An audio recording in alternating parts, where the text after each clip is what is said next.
My name's Ben Waber, and I'm the president and CEO of Sociometric Solutions, and I got my PhD from Sandy Island. And really a lot of my work is around trying to use data to understand how people work, and in particular behavioral data. I think it's interesting, people in management have gotten so used to using surveys, human observers. We've really forgotten that you can't manage what you can't measure. And that most of the things that matter in companies are how people are interacting, how they're collaborating. And using surveys and human observers, they're good for certain things, but at scale and to get really quantitative data, they're not really enough. Through my work at MIT, I started to look at, okay, by using sensor technology, by using sociometric badges, so essentially wearable sensors, which look at who talks to who and how people talk to each other. Not what they say, but in real time looking at voice dynamics, so who's interrupting, when are people talking, how engaged are you in a conversation. And by deploying this at scale, we can look at how do these patterns change over time, and how do they relate to changes over time in outcomes. One of the most, I'd say, stark places where we deployed this technology is a place where you wouldn't really think collaboration should matter. That was in a call center. Call centers are interesting if you're familiar with them, because for basically 60 years they've been managed in one way. You have maybe 20 people on a team, and only one person is on a break at a time. The reason for that is that back in the 60s, you might have only had 100 people in a call center. So if 20 people took a break at the same time, it would have actually had a really negative effect on the amount of calls you could take. Of course, call centers today, they have tens of thousands of call center employees. It no longer necessarily makes sense to do things that way. That's just the way they've always been done. But what's interesting is one of the sponsors of the Media Lab, Bank of America, they had a problem here. Because they had call centers all across the country with the same formal organizational structure, same employee training, but very different performance. They had a feeling that culture had something to do with this, but they really didn't have any idea what that meant. So we went in with the badges and we looked at, all right, how are people talking to each other?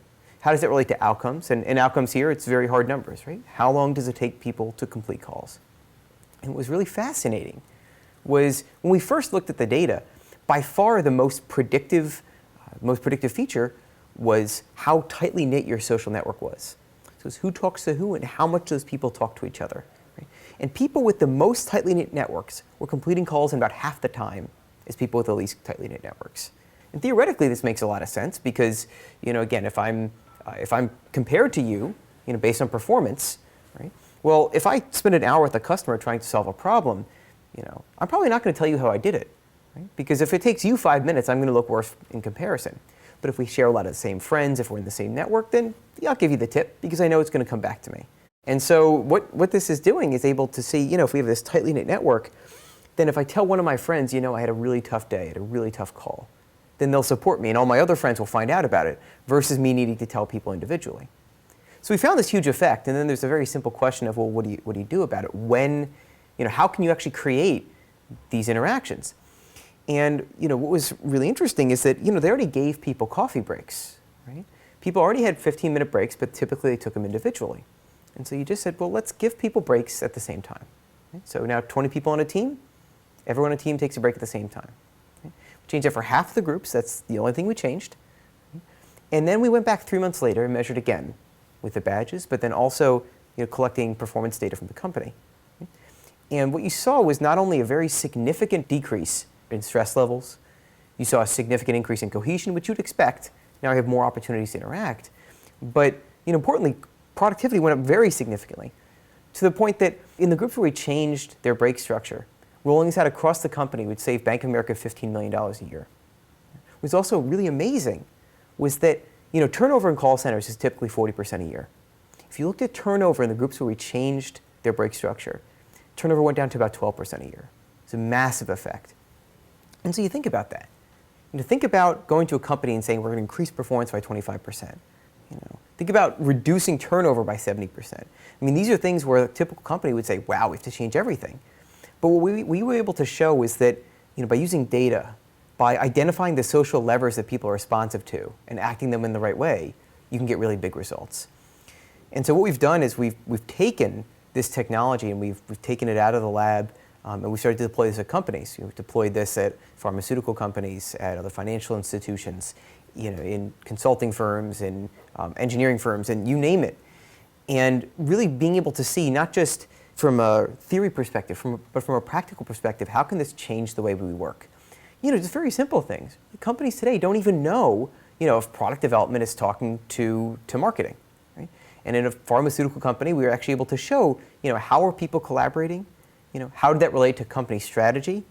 And you saw amazing things like, communicating with one person in another group meant that your sales went up by over 10%. We actually used this in a pharmaceutical company to change, where coffee machines are, which seems like a really trivial thing, right? It shouldn't matter where coffee machines are. But you think about it, in terms of creating those interactions across groups, this is extremely important. Because in the pharmaceutical company initially, they had one coffee machine for every 6 people. So besides having really bad coffee, right, it was something where you'd always bump into people you already knew. But by centralizing the coffee area, by building up a very central area, which cost a couple $100,000, right, but it's now an area where, after removing those small coffee areas, now everyone just accumulates in this one area, and you bump into people that you wouldn't have seen before, you wouldn't have met before, and those interactions have real economic value, right? And after we made that change, sales in this company went up by over 20%. I mean, massive effect. And so we're just, we're continuing to take the technology forward, continuing to deploy this in more and more companies, and we're really excited about how this is, again, going to completely change the way that management is done in the future.